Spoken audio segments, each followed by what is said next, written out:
Bonjour Christophe Castaner. Bonjour. Nous allons parler de politique ce matin parce que j'imagine que vous avez regardé le débat des candidats les Républicains. Mais tout de même un mot sur ce qui se passe en Autriche. Avec le retour de l'épidémie de Covid en Europe, l'Autriche innove et décide de confiner les non-vaccinés. Est-ce que c'est une option que la France pourrait envisager ? Nous ne le souhaitons pas et nous devons tout faire pour empêcher que nous ayons besoin d'aggraver les moyens de protection des Français. La réalité, c'est quoi ? C'est qu'il y a une dizaine de pays européens qui connaissent une tension extrêmement forte sur ce sujet avec une reprise épidémique et la France n'est pas à l'abri d'une nouvelle vague. Donc il nous faut et sur à ce l'abri d'un sujet... nouveau confinement ? L'objectif et la méthode que nous avons retenue, c'est celle de la vaccination et celle du rappel. Le président de la République l'a rappelé la semaine dernière et nos concitoyens qui n'étaient pas dans la même dynamique sur le rappel que sur la vaccination, ont été invités à aller plus vite. Et depuis, 620 000 rendez-vous ont été pris. Mais c'est vrai que Gabriel Attal a dit samedi, tout à l'heure Thomas Soto le rappelait, il a expliqué samedi que l'hypothèse d'un reconfinement était encore sur la table. Mais toutes les hypothèses sont sur la table parce que nous sommes face à un virus qui nous surprend et peut encore nous surprendre. On voit bien que les politiques qui sont assez proches selon les pays et qui sont éloignés entre la France et le Royaume-Uni, par exemple, pour la gestion de la crise, n'empêchent pas le virus de revenir. 10 pays européens aujourd'hui qui sont en tension. Et donc nous devons, nous, maintenir la capacité de vacciner. Et on a un des meilleurs taux d'Europe, ce qui est l'inverse de pays qui aujourd'hui envisagent le confinement et qui ont le plus bas tas, c'est le cas de l'Autriche. Et puis nous devons faire en sorte que le rappel, qui est indispensable aussi, puisse être développé. Et j'en appelle aux responsables, entre guillemets, politiques, pour être tous sur le même front. Ce que j'ai entendu quand on a discuté de la loi sur la vigilance sanitaire il y a à peine 15 jours dans notre pays, était plutôt du côté de nos oppositions, et en particulier de LR à l'Assemblée, la méthode Coué, qui consistait à dire tout ce que vous faites est mal et de toute façon, le mieux, c'est de ne rien faire. Ben non, ne rien faire, c'est aller dans une impasse. Pas mal de pays européens en font, hélas, la démonstration. Alors, l'Europe au pied du mur par rapport à ce qui se passe à la frontière entre la Pologne et la Biélorussie. Ce sera l'actualité du jour puisque l'Europe va étudier aujourd'hui de nouvelles sanctions éventuelles contre la Biélorussie. Je rappelle, un des milliers de migrants qui restent coincés à la frontière. Que faire d'ailleurs de ces milliers de personnes qui se retrouvent piégées alors que les températures dégringolent ? L'Europe doit-elle faire preuve d'humanité ou de fermeté vis-à-vis de ces personnes ?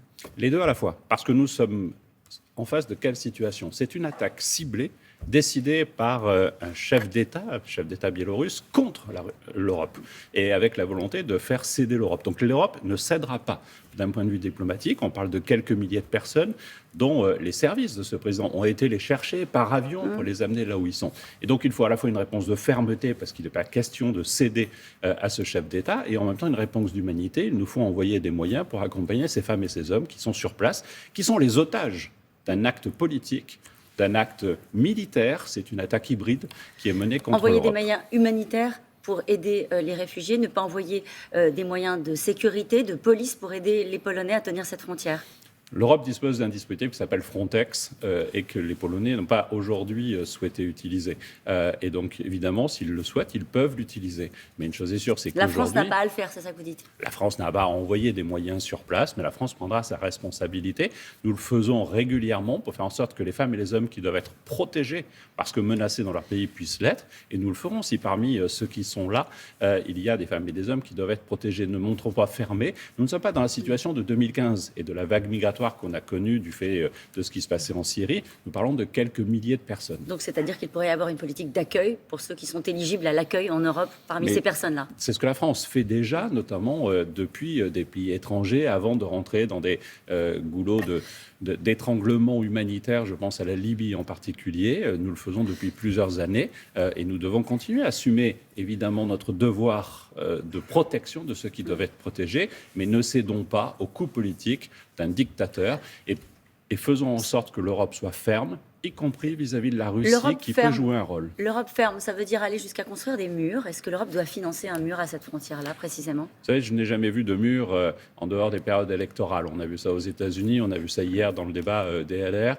où les annonces les plus radicales semblent faire florès dans ces débats-là. Effectivement, ils ont débattu. Le bilan d'ailleurs d'Emmanuel Macron en matière d'immigration a été pris pour cible à plusieurs reprises pour ne pas avoir contenu, disent-ils, les arrivées sur notre territoire. Je rappelle que vous avez été ministre de l'Intérieur. Qu'est-ce que vous leur répondez ? D'abord, c'est à la fois une bonne vieille campagne des LR. Moi, je trouve assez dramatique de voir que nous sommes en 2021 et au fond, les LR nous disent la même chose qu'il y a 5 ans, 10 ans, 15 ans, 20 ans, avec les mêmes réponses, en oubliant leurs propres échecs d'ailleurs. C'est à la fois une sorte de nostalgie et une sorte d'amnésie. C'est dommage, je trouve que la France mérite mieux que ces débats-là. Et une chose est sûre, c'est que sur la question migratoire, des choses ont été faites. Quand j'ai pris mes responsabilités comme ministre de l'Intérieur, les 2 premiers pays d'origine en matière de demande de protection, c'était l'Albanie et la Géorgie. Nous avons travaillé dès l'origine avec ces pays-là. Aujourd'hui, l'Albanie et la Géorgie sont les 11e et 12e pays d'origine. Oui, nous agissons. La ligne est claire pour les candidats LR, c'est la fermeture. Est-ce que vous diriez qu'il y a une droitisation de la droite républicaine, une extrême droitisation ? Il y a manifestement une extrême droitisation. On parle souvent d'un effet Zemmour. Il est clair que chez les LR et chez les responsables qui ont parlé hier, il y a un effet Zemmour. Ils font la course à l'échalote, c'est le concours Lépine. Et encore, le préfet Lépine n'a pas à être mêlé à ça, de l'idée la plus radicale possible. Ils ne sont pas en phase avec ce qu'attendent les Français ? Je pense qu'ils sont en décalage total, mais d'ailleurs, ils ne parlent pas aux Français. Ils se parlent à eux-mêmes. Ils parlent aux électeurs membres des LR et ceux qui restent membres des LR.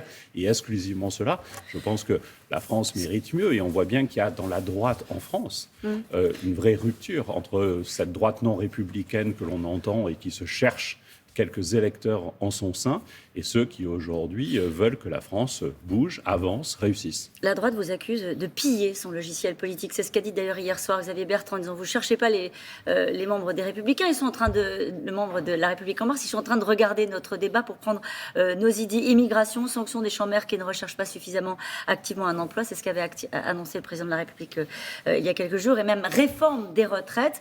Emmanuel Macron s'est-il droitisé en 5 ans ? C'est ce qu'ils disent. Permettez une toute petite réponse. J'ai regardé le débat parce que je savais que j'étais votre invité ce matin et que nous aurions pu en parler. Parce que sinon, vous ne l'auriez pas regardé. Non, objectivement, je ne l'aurais pas regardé. Et si M. Bertrand pense, par exemple, que sur le chômage, nous pillons ses idées, je vais vous dire, ça n'est pas du tout le cas. Quand il était ministre en charge de l'emploi, pendant presque 5 ans sous l'autorité de Nicolas Sarkozy, le chômage a augmenté de 30% sous son autorité. Alors, je vais vous rassurer, on ne le prend surtout pas comme modèle. Y compris sur la réforme des retraites, vous ne les prenez pas comme modèle. Emmanuel Macron est arrivé aux responsabilités en expliquant qu'il allait faire un Big Bang, une grande réforme des retraites avec une retraite par points. Il annonce aujourd'hui qu'il veut allonger la durée de travail, reporter l'âge de départ légal à la retraite, comme les candidats LR. Mais attendez, dans le texte de loi qui a été voté à l'Assemblée nationale sur la réforme de retraite, il y avait déjà le report de l'âge. Donc il n'y a pas d'élément nouveau et ce n'est pas parce que les LR sont en conclave interne que nous suivons cela. Mais une chose est sûre, on peut soit ne pas regarder la réalité d'un régime de retraite qui va dans le mur, soit décider de le sauver. Nous préférons le sauver et peu m'importe de savoir si sur ce sujet, les LR sont d'accord avec nous ou pas. Ce qu'il faut, c'est sauver notre régime de retraite, garantir des retraites minimum à hauteur de 1 000 euros, parce qu'aujourd'hui, on voit que ça n'est pas acceptable pour beaucoup. Et nous le faisons. Depuis le 1er novembre, dans le monde agricole, il y a eu des augmentations significatives parce que nous l'avons voulu, parce que nous l'avons voté, parce que nous le faisons. La précédente campagne, Emmanuel Macron avait écrit un livre qui s'appelait Révolution. Il était dans la transgression. Il voulait réinventer la manière de faire de la politique. Le Macron 2, ça ressemblera à quoi ? Est-ce qu'on peut encore défendre l'idée d'une révolution, l'idée d'un changement profond lorsqu'on a été aux responsabilités ? Je pense, dans les contextes de responsabilité qui ont été le nôtre, d'un quinquennat qui a été heurté par des crises graves comme celle de la Covid. Mais une chose est sûre, c'est qu'il ne faut jamais abandonner l'ambition réformatrice. Nous avons réparé une partie du pays, mais nous devons aller plus loin aujourd'hui. Ce pays a besoin d'être renforcé, dynamique, d'être fier de ce qu'il est, et surtout de ne pas se recroqueviller sur lui-même derrière des murs, comme j'ai entendu les LR nous le proposer hier soir. Ne pas se recroqueviller, c'est regarder ce qui se passe aussi, sans doute en matière d'environnement. L'écologie est aussi au cœur des préoccupations des Français. Comment est-ce que vous qualifiez le résultat de la COP26 ? Flop 26, dit ce matin Libération. Oui, Libération dit cela, d'autres disent qu'une partie du chemin est fait, ça ne va pas assez loin. Vous savez, sur ces grands accords internationaux, on peut toujours voir le verre à moitié vide et moitié plein. Je pense qu'il y a une conscience. Et prenez un sujet, celui enfin de dire que la question du charbon est au cœur du réchauffement climatique et des conséquences que nous avons. En France, on l'assume, on a fait une loi qui fait que dans ce quinquennat, la totalité des sites de production d'énergie à partir du charbon sont fermés. Ça intéresse peut-être moins les Français, mais ça vous intéresse, vous, directement. François Bayrou avait évoqué l'idée de bâtir un grand parti démocrate avant les législatives. On appelle ça la maison commune. Verra-t-elle le jour avant Noël ? Je crois, nous y travaillons. Et au-delà de François Bayrou, de La République En Marche, il y a aujourd'hui une majorité présidentielle qui se renforce, qui s'élargit. Et le dépassement, c'est notre ADN. Et je suis heureux de voir cela avancer.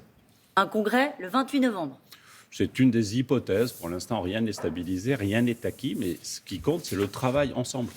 Le Congrès, la grand-messe, les annonces politiques ne sont que le résultat de ce travail et c'est le travail qui compte. Merci beaucoup, Christophe Merci. Castaner. C'est à vous, Thomas.